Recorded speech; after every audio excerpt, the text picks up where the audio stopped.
10. mai 2025. See mägironija avab oma silmad 1860 meetri kõrgusel Washingtoni põhjakaskaadides.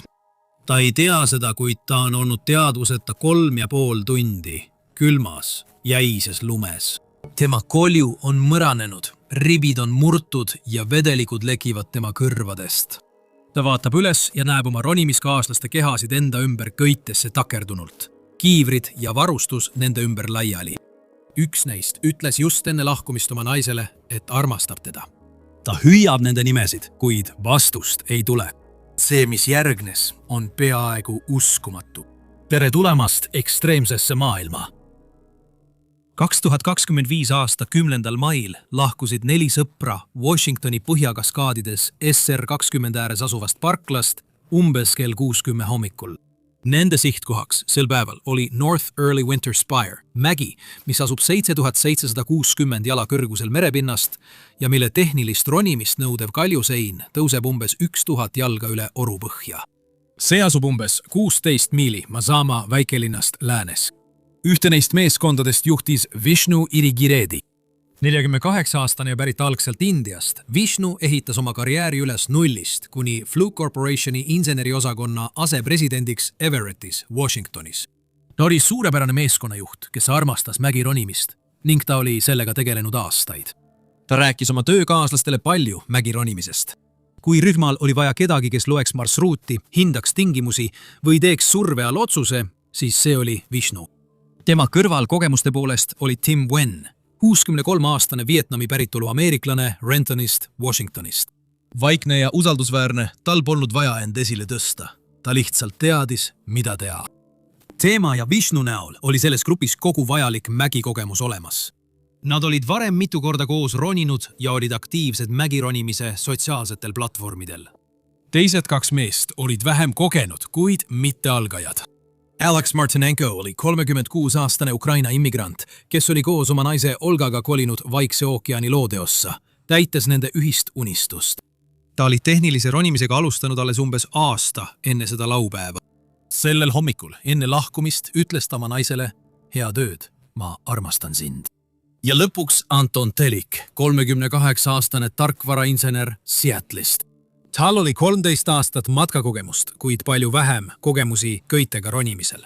Aga ta arvas, et on turvalistes kätes. Need 4 meest kuulusid Paddle Outdoor Adventurersi nimelisse matka- ja ronimisgruppi. Paberil polnud neil peaaegu midagi ühist. Erinevad vanused, erinevad riigid, erinevad karjäärid. Aga sa tead, kuidas mõne sõpruskonnaga on. Sa kohtud ja mingil hetkel kaovad aastad ja taustad lihtsalt ära. Just nii see oligi. Nad said nädalavahetustel kokku, et unustada töö, elu, kohustused ja lihtsalt koos aega veeta. Nad olid varem teinud kohalikke ronimisi, liikunud järjest raskematele radadele ja loonud sellise usalduse, mida saab ehitada ainult siis, kui oled kellegagi köiega seinan seotud.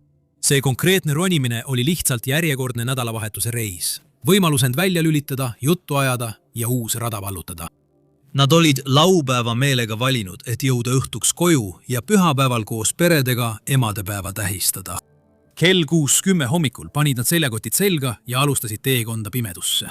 Mägi asub 7760 jala kõrgusel merepinnast, kuid nad ei pidanud kogu seda kõrgust otse üles ronima. Tee algab tegelikult jõhkra, järsu matkaga läbi lumise oru, et üldse mäejalamile jõuda. Tõeline ronimine algab kohast, mida nimetatakse varatalviseks kuluaariks.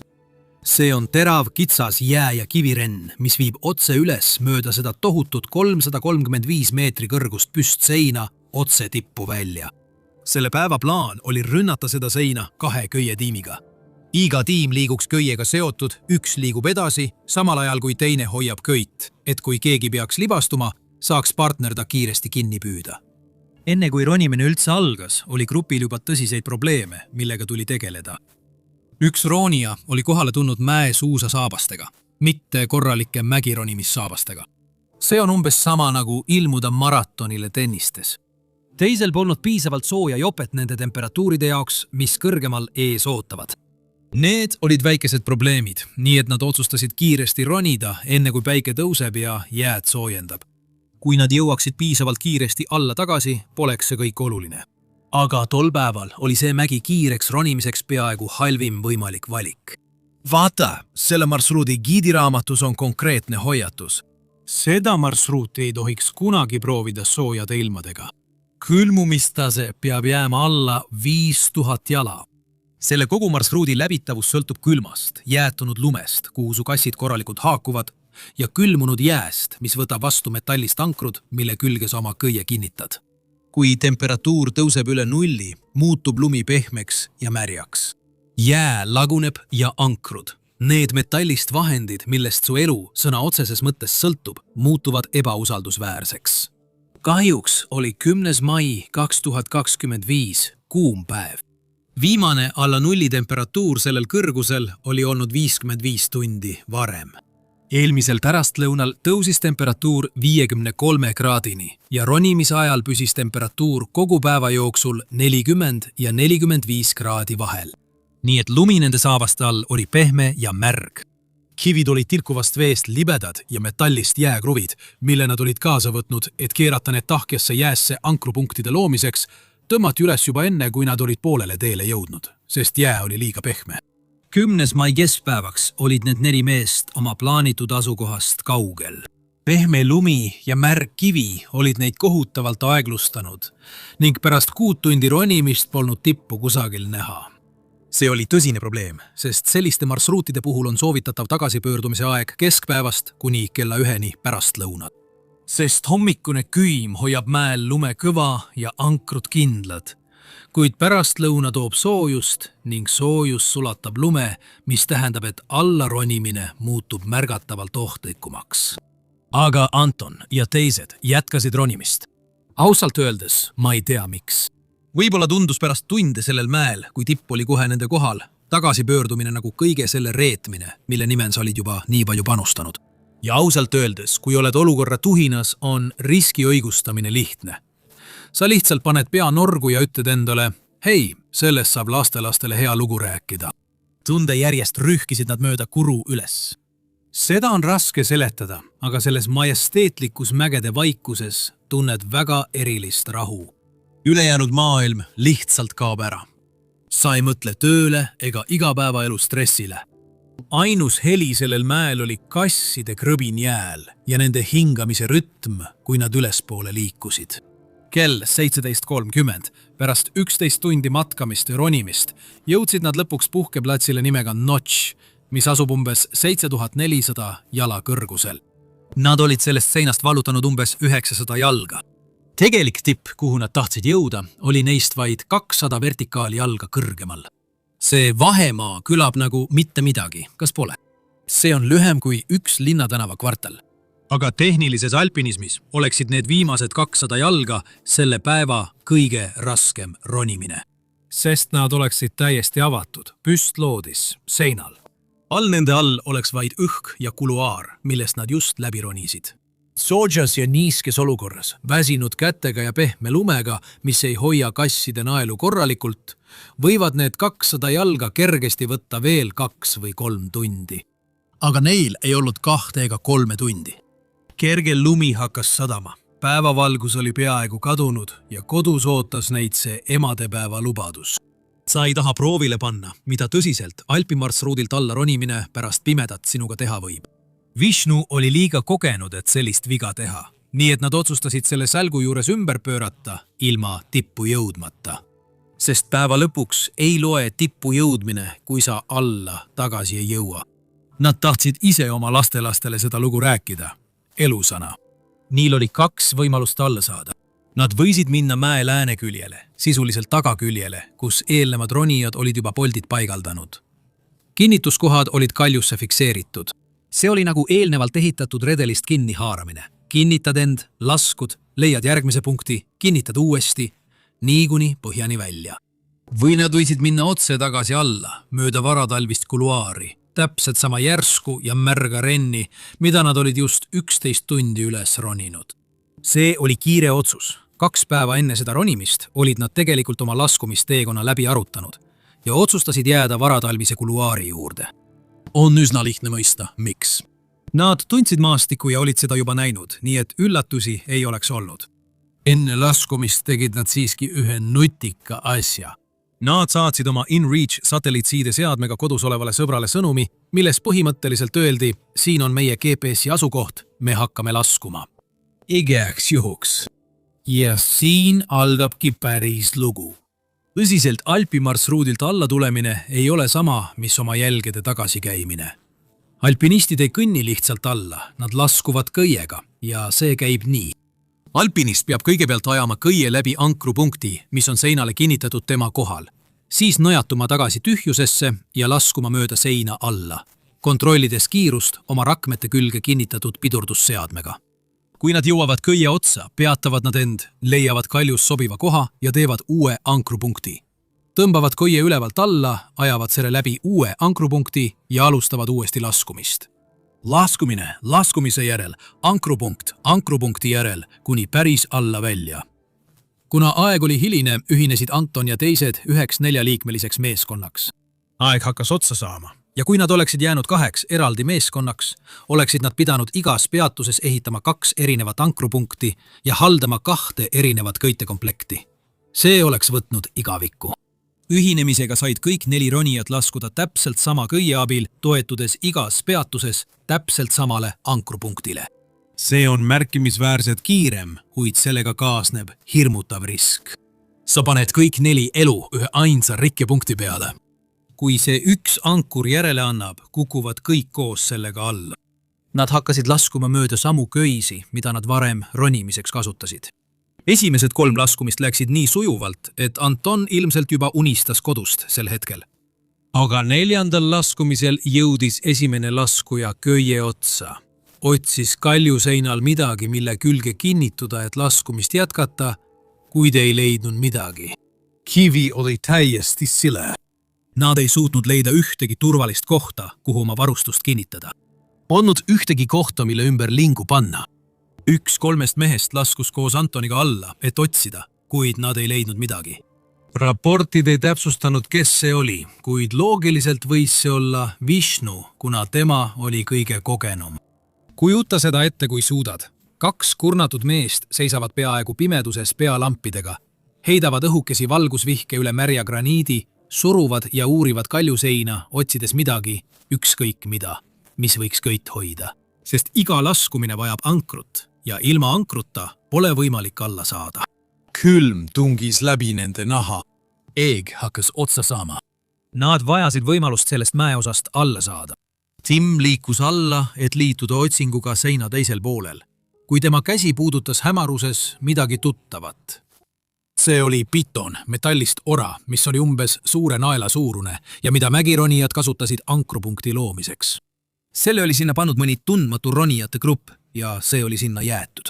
See oli vana, ilmastikust räsitud ja roostes.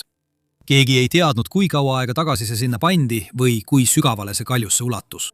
Pärast kõike seda, mida sein oli neil keeldunud andmast, tundus see roostes betoon kui pääste. Nii kogunesidki nad kõik 4 sinna ühte punkti. Kinnitasid betoni aasast läbi 2 lingu ja lukustus karabiini. Esimene ronija laskus ohutult alla. Ka teine laskus ohutult. 3. oli just kaljuseina mööda alla minemas, kui see juhtus. Ühel hetkel laskus ta ettevaatlikult mööda kaljuseina alla. Kogu tema raskus oli köiel. Kui äkitselt betoon lihtsalt lahti tuli, nagu lahtine nael, mis libiseb tälja august, mille haare on kadunud. Hoiatust polnud ja kuna kõik 4 meest olid sama köie ja sama ankruga ühendatud, tõmbas ta kõik teised endaga kaasa. Selle murdosa sekundiga libisesid, veeresid, siplesid ja põrkasid kõik 4 ronijat läbi lume ja kivide veel 120-150 meetrit alla. Kuni nad jõudsid järsku seisma kusagil all rennis, kus nad olid alles tundide kaupa hoolikalt roninud. Siis vaikus. Täiesti hirmuäratav vaikus. Umbes kell 22 avas Anton silmad ja esimene asi, mida ta tundis, polnud valu. See oli külm, peaaegu lämmatavalt külm. Tema pea tuikas rütmis, mis meenutas haamrilööke. Ta sirutas käe näo poole ja tundis midagi märga ja kleepuvat. Roietest käisid üle kogu keha teravad valusööstud. Kas tema jalad veel töötavad? Tal polnud aimugi. Ta hüüdis oma sõpru, Vishnu, Tim, Alex, tõuske üles. Ta raputas köisi, millesse ta oli takerdunud, oodates oiet, hingetõmmet, vandumist, ükskõik mida. Ei olnud midagi. Anton oli vigastatud mees, kes oli just kukkunud 400 jalga alla inimtühjal mäel ja kaotanud kõik 3 oma sõpra. Ei ühtegi pealampi, ei ühtegi elusat sõpra läheduses. Polnud mingit võimalust maailmale teada anda, et ta vajab abi. Ta ei rippunud õhus, kuid ta polnud ka maandunud tasasele ja turvalisele kaljuriiulile. Ta laamas külili järsul, libedal, sügava ja raske lumekallakul. See oli ainus asi, mis takistas tal mööda mäge veelgi allapoole libisemast. Oli täiesti hirmuäratavalt vaikne. Kuna nad olid lõksus selle tohutu kivikoridori sees, neelas mägi lihtsalt iga heli endasse. Kui Anton hüüdis pimedusse ja ei saanud mingit vastust, sai ta aru, et ükskõik kui valjult ta ka ei karjuks, keegi ei kuule teda. Läheduses polnud ühtegi mööduvat matkajat, ühtegi öist mägironijat ja maantee oli liiga kaugel. Kui ta karjuks, neelaks mägi selle heri lihtsalt alla. Ellujäämiseks oli tal ainult üks valik. Ta pidi end lahti harutama, kuidagi püsti saama ja mäest alla minema. Enamik inimesi, kes sellises olukorras oleksid, heidaksid lihtsalt pikali ja annaksid lihtsalt alajahtumisele alla. See, mida Anton selle asemel tegi, on peaaegu uskumatu. Ta tõusis püsti. Ta ei teadnud, kas tema jalad teda kannavad, kuid vaevu nad siiski kandsid. Ta otsis pimeduses enda ümber olevate rusude seast, kuni leidis väikese kirve suuruse metallist kirka, mis oli mõeldud külmunud pinnasesse löömiseks. Põhimõtteliselt oli see käes hoitav piik, mida ta sai kõva jää sisse lüüa, et end füüsiliselt edasi lohistada. Ta haaras sellest kinni ja ilma millegi muuta kui gravitatsiooni ning oma keha viimase tahtejõu najal hakkas Anton liikuma. Koht, kuhu ta kukkus, polnud tähistatud rada, nii et seal polnud orientiire ega tulesid. See oli metsik mägimaastik, kus järsud lumeväljad vaheldusid lahtise kiviga ja siis jälle lumega. Ja pea meeles, see oli kell 10 õhtul. Nii et oli täiesti pime. Tal polnud aimugi, kus ta täpselt oli, aga ta teadis täiesti kindlalt, et tee oli allpool. Liigu kogu aeg allamäge ja lõpuks viib mägi orgu, kus SR20 läbi läheb. Ta ei navigeerinud, ta lihtsalt järgis seda halastamatut loogikat. Aga sa pead ette kujutama tema tegelikku asukohta sellel mäel. Ta ei saanud lihtsalt püsti tõusta ja kõndida. Nõlv oli liiga järsk ja tema keha oli liiga katki. Tal ei olnud köit, millega laskuda. Selle asemel pidi ta olema näoga mäe poole, surudes oma rinna vastu jäist lund, et hoida oma raskuskese võimalikult madalal. Kasutades rusudes leitud jääriista, roomas ta sisuliselt tagurpidi mööda nõlva alla. Ta lõi terava metallist kirka enda kohal olevasse jäässe, lasi saapad paar tolli allapoole, proovis, kas see kannab ta raskust ja tõmbas siis tööriista välja, et seda uuesti teha. Ikka ja jälle, allapoole ja allapoole. Kui järsk lumi lõpuks lõppes ja mägi muutus laugemaks ning jõudis metsapiirini, ei läinud asi palju lihtsamaks. Seal polnud mingit rada, millel kõndida. Ta pidi end lohistama üle sakiliste lahtiste kivide ning komberdama pimesi läbi tiheda, raske võsa ja langenud puude. Ta võitles selle maastikuga terve öö. Umbes kell 7 pühapäeva hommikul nägi ta lõpuks läbi puude kulgevat SR20 tasast halli teelinti. Ta ei teadnud seda veel, kuid nende 8 tunni jooksul oli ta laskunud ja lohistanud oma purustatud keha läbi peaaegu 3/4 miili karmist alpimaastikust. Selles seisundis, milles ta oli, on see tõeliselt üleinimlik saavutus. Kui Anton lõpuks oma autoni jõudis, polnud tal kaasas midagi peale murtud keha ja raske meele. Ta võttis oma autovõtmed välja lukuga taskust, mis tal keha küljes oli, sest tal oli automaatne harjumus hoida võtmeid enda juures. Ja oli just autosse istumas ning sõitma hakkamas, kui märkas midagi, mis ausalt öeldes pani teda peaaegu pettumusest karjuma.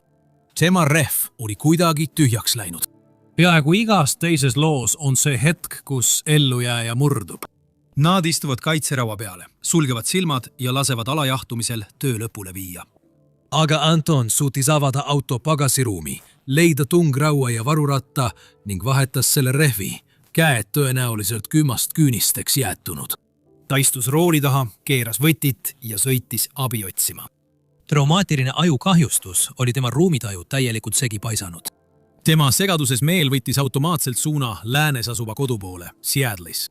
nii et selle asemel, et sõita 15 miili ida poole Mazama linna, Kus ta oleks saanud kohe abi, sõitis ta tegelikult 40 miili läände. Ta ei teadnud, et liigub vales suunas ja kedagi polnud, kes oleks teda parandada saanud. Ühel hetkel hajus tema tähelepanu ja auto oleks peaaegu betoonsillale otsa sõitnud. Anton ei võpatanudki. Ta oli reisija kehas, mis sisuliselt lakkas töötamast. Ta lihtsalt keeras rooli õigeks ja jätkas sõitmist. Ta lihtsalt tegutses automaatselt. Kell 7:30 hommikul nägi ta lõpuks Seattle City Lighti rajatise tulesid väikeses New Halemi linnas. See on üks viimaseid kohti Washingtonis, kus töötab veel taksofon. Ta parkis, leidis telefoni ja valis numbri 911. Kui kõne ühendati, vabandas ta esmalt dispetšeri ees oma hääle pärast. Siis ütles ta, mu terve meeskond kukkus alla. Mu nägu on väga korralikult läbi pekstud. Mu käed ja mu ribid. Ma vaevus suudan hingata. Aga ma tunnen end enam-vähem. Ma mõtlen, et ma ei vaja erakorralist abi. Mehel oli koljulu mõranenud, roided katki ja võimalik, et ka sisemine verejooks. Kuid tema aus hinnang oli, et ta ei arva, et vajab kohest arstiabi. See võib kõlada uskumatult või isegi kangelaslikult, kuid just see oli kõige selgem tõend sellest, kui lähedal Anton oli siit ilmast lahkumisele. Nimelt on pärast tõsist peavigastust olemas nähtus, mida nimetatakse selgeks intervalliks. See on hirmutav ajavahemik, mil patsient näib täiesti korras olevat, kuigi sisemine verejooks tekitab survet, mis lõpuks ta elutuks muudab. Anton ei mänginud kõva meest ega püüdnud kangelane olla. Tema aju oli lihtsalt äärmiselt keskendunud šokiseisundis, kaitstes teda reaalsuse eest, et ta oli suremas. Kui abi jõudis Seattle City Lighti rajatisesse, ei leidnud nad telefonikõnes täiesti korras tundunud meest. Nad leidsid mehe, kelle nägu oli vere ja sinikatega kaetud mask. Kõrvadest voolas endiselt selget vedelikku. See oli ilmne märk koljupõhimiku murdumisest. Ta toimetati kohe helikopteriga Harborview Medical Centerisse, kus tema vigastuste täielik ulatus selgus. Anton oli saanud ulatusliku epiduraalse hematoomi. Rebenenud arter pumbas verd tema aju ja kolju vahelisse kitsasse ruumi ning surve tema peas oli nii tugev, et see oli füüsiliselt tuntav. See surus tema aju füüsiliselt paigast ära. Ta oli vaid mõne minuti kaugusel kindlast surmast. Arstid pidid ta sõna otseses mõttes meditsiinilisse koomasse viima, et verejooks peatada, enne kui nad said teha erakorralisi operatsioone. Anton elas päevade kaupa noateral, kuid ta jäi ellu. Ta veetis 6 päeva Harborview haiglas, enne kui ta edasiseks raviks välja kirjutati. Ta oli ainus ellu jäänud. Kui ta oli piisavalt terve, et rääkida, istus ta maha metsateenistuse uurijatega, et arutada, mis tegelikult juhtus. Ja sai kiiresti selgeks, et see, mis seal üleval juhtus, oli lugu sellest, mis toimub inimese mõistuses, kui kurnatus, usaldus ja ajasurve satuvad kokku just kõige valemal hetkel. Esiteks olid need 4 mägironijat sõbrad. Kui oled kellegagi tõsisel mäel köiega seotud, siis see köis ütleb, ma usaldan sind oma eluga. Aastatepikkuse sõpruse ja 11 tunni raske ronimise järel oli see usaldus ikka ja jälle välja teenitud. Nii et kui nad leidsid selle roostes piitoni, ei öelnud keegi midagi. Mitte hooletusest, vaid usaldusest. Nad mõtlesid sisimas. Ta on seda vaadanud. Ta teab, milline hea ankur välja näeb. Kui see poleks korras olnud, oleks ta midagi öelnud. Anton ütles uurijatele, et just tema oli eeldanud, et kas Tim või Vishnu, kogenumad mehed, olid seda hinnanud. On nii lihtne istuda soojas ja turvalises toas ning öelda, et üks kiire topeltkontroll selle ankru juures oleks neid päästnud. Aga see jätab selle seina tegelikkuse täielikult tähelepanuta. Nad olid gravitatsiooniga võidelnud 11 kurnavat tundi. Nende kehad olid räsitud, lumi sadas ja pimedus lähenes. See üks roostes pitoon oli tol hetkel lihtsalt nende viimane lootus koju jõuda. Ja kui see järele andis, kaotasid 3 meest oma elu. Nüüd on asi selline. Iga kuu teen ma ühe video ainult Patreoni jaoks. Hoiatused olid olemas. Sa ei näe seda kusagil mujal. Kui see on sinu teema, siis lingid on kirjelduses. On veel üks asi, millest võimud aru ei saa selle õnnetuse puhul. Kuidas Anton ellu jäi? Kuidas saab inimene kukkuda 40 korruselise pilvelõhkuja kõrguselt, veerelda läbi graniidist ja jääst hakklihamasina, ärgata üles koljus auguga ning seejärel saata korda vastupidavustegu, mis murraks ka tippsportlase. Metsateenistuse raportis pole sellele sõna otseses mõttes vastust. Seal öeldakse, puuduvad kindlad näitajad, kuidas ronija 4 kukkumise üle elas, kuna ronijad 1, 2 ja 4 kukkusid kõik samalt kõrguselt ja olid pitani külge kinnitatud sarnaselt. Metsateenistuse jaoks olid nad lihtsalt numbrid, kuid tegelikkuses ootasid naised ja emad, et nende abikaasad ja pojad astuksid uksest sisse ja tähistaksid koos nendega emadepäeva. Aruanne ütles sisuliselt, et kõigi andmete põhjal poleks Anton pidanud ellu jääma. Aga kui sa jälgid selle kukkumise täielikku jõhkrust, siis ainus seletus on see, et rida uskumatud õnnelikke asjaolusid hoidis teda kuidagi elus. Esiteks on selle määrenni kuju, kuhu ta kukkus. Kuigi see oli 400-jalane kukkumine, ei tabanud Anton mäge nagu klaaspudel kõnniteed. Varatalvine kuluaar asub umbes 45-kraadise nurga all. Selle kalde tõttu libises ja veeres ta kukkudes. Iga kord, kui tema keha tabas lumevalli või libises üle jäälaigu, aeglustas mägi teda ja võttis hoogu maha 1000 väiksel moel. Selle asemel, et lõppeda ühe lõpliku vägivaldse peatusega. Siis on veel pehmendus. Pea meeles, see oli mai. Mägi oli sügavas märjas sulas, nii et see polnud jaanuari kivikõva jää, mis luud kokkupuutel purustab. Mäenõlval olnud lumi oli raske ja pehme. Nii et kui Anton lõpuks jõudis selle 400-jalase kukkumise lõppu, ei põrganud ta vastu tellisseina. Ta paiskus vastu tohutut märga kevadumest madratsit. See lumi suruti tema raskuse all kokku ja neelas kineetilise energia, mis oleks tema siseelundit purustanud, kui ta oleks kukkunud kuiva kivi või külmunud jää peale. Siis on veel see sassipundar ise.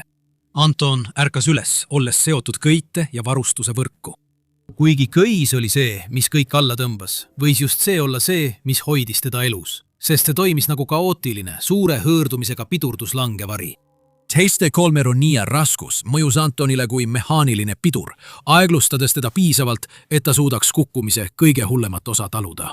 Kuid kõige uskumatum tegur, mis teda tol ööl päästis, oli külm.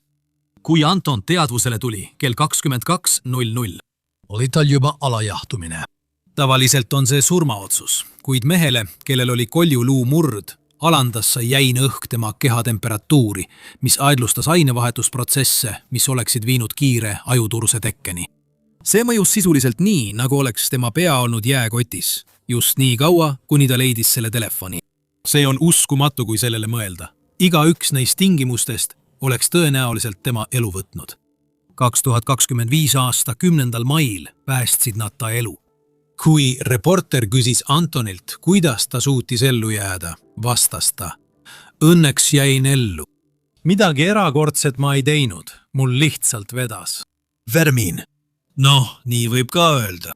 See sõpruskond lasi ajasurvel end niivõrd pimestada, et nad ei märganud saatuslikku viga. Aga see järgmine ronija on üks täpsemaid ja kõige kinnisideelisemaid mägironijaid inimkonna ajaloos. Ta jäi ellu ühel maa kõige surmavamatest kaljuseintest. Ta jäi isegi ellu, kui vägivaldne rahvahulk üritas teda tappa jääkirvestega 7000 meetri kõrgusel. Ühel hommikul astus ta oma telgist välja, et teha kerge soojendus. 2700 meetri kõrgusel. See, mis järgnes, ei ole kuidagi loogiline.